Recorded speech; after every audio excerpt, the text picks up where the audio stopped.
Good evening students, Pine spoken में आपका स्वागत है। Today I have brought to you very special class. और क्लास क्या है समझने की कोशिश करना। जैसे मैंने आपसे कहा डू यू लाइक प्लेइंग, आपने कहा यस आई लाइक प्लेइंग। मैंने फिर आपसे एक क्वेश्चन किया do you intend to play, आपने कहा yes I intend to play. फिर मैंने आपसे एक क्वेश्चन किया do you have to go to market, आपने कहा yes I have to go to market.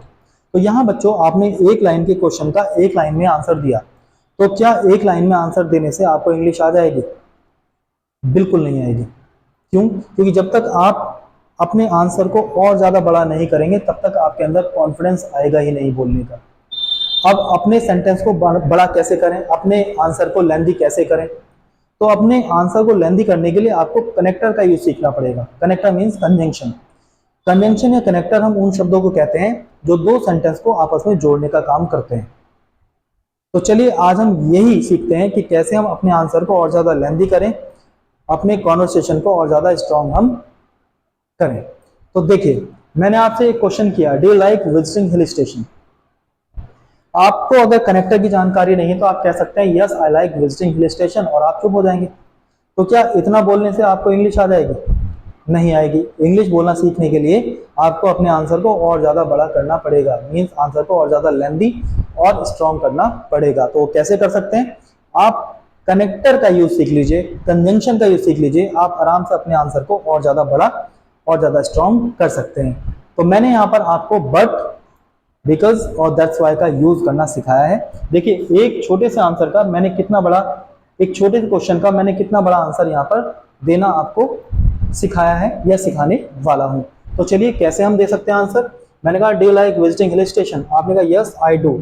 देखिए इस क्वेश्चन का आंसर हम आई डू में भी दे सकते हैं, आगे की बात तो बाद में करेंगे, लेकिन इस पूरे ही सेंटेंस की जगह, यहां तक के सेंटेंस की जगह हम यहाँ आई डू भी लिख सकते हैं। लेकिन अभी आपकी इंग्लिश इतनी मजबूत नहीं है कि आप इतना ही आंसर अपना छोड़ें, आपको पूरा ही सीखना पड़ेगा। तो आप क्या कहेंगे? Yes I like visiting hill station.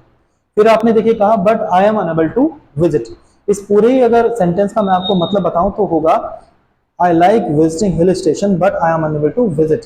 मैं हिल स्टेशन को विजिट करना पसंद करता हूं लेकिन मैं कर नहीं पाता हूं। तो देखिए यहाँ पे आपने दो विपरीत सेंटेंस को जोड़ा, मैं पसंद करता हूं लेकिन मैं कर नहीं पाता हूं विजिट, तो दो विपरीत सेंटेंस को जोड़ा। तो जब भी आप विपरीत सेंटेंस को जोड़ते हैं ना तो बीच में आप बट का प्रयोग कर सकते हैं। जैसे इसके अलावा मैं आपको एग्जाम्पल देता हूं, मैंने तुम्हें बुलाया लेकिन तुम नहीं आए, I called you but you did not come. तो जब भी आप दो विपरीत सेंटेंस को जोड़ रहे हैं तो आप बट का यूज कर सकते हैं।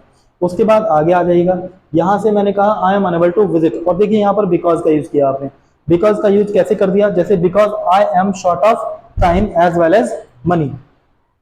यहां से सेंटेंस को पढ़ना शुरू करें, फ्लो बनेगा I am unable to visit because I am short of time as well as money. इन्होंने कहा मैं विजिट नहीं कर पाता हूं क्योंकि मेरे पास समय और पैसों की कमी है।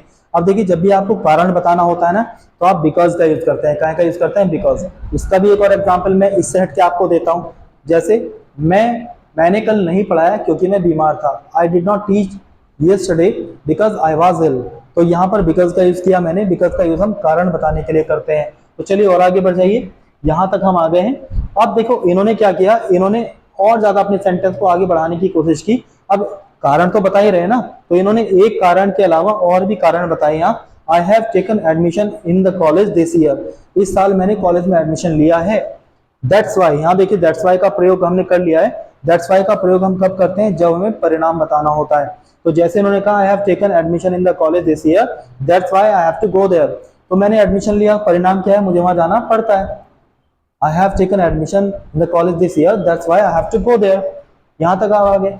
अब इन्होंने और ज्यादा आगे बढ़ाई बात अपनी, इट टेक्स टाइम, इसमें समय लगता है। तो कॉलेज में समय लगता है तो उन्होंने कहा it takes time I come back from the college.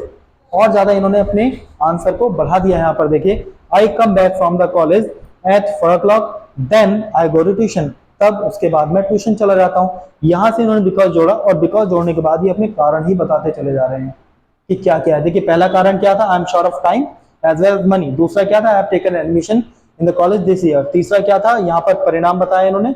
और फिर आगे इन्होंने फिर दोबारा से अपनी बातों को और ज्यादा बढ़ाना शुरू कर दिया। परिणाम चल रहा है, it takes time I come back from the college at 4 o'clock then I go to tuition.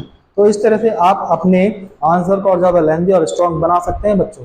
अगर आपको मेरी क्लास अच्छी लग रही है, लगातार मैं आपको सिखाने की कोशिश कर रहा हूँ। देखिए मैं जो भाषा यूज करता हूँ ना, वो बड़ी सिंपल भाषा यूज करता हूँ, क्योंकि मुझे आपको सिखाना है, आपके सामने अपने आप को शो नहीं करना है।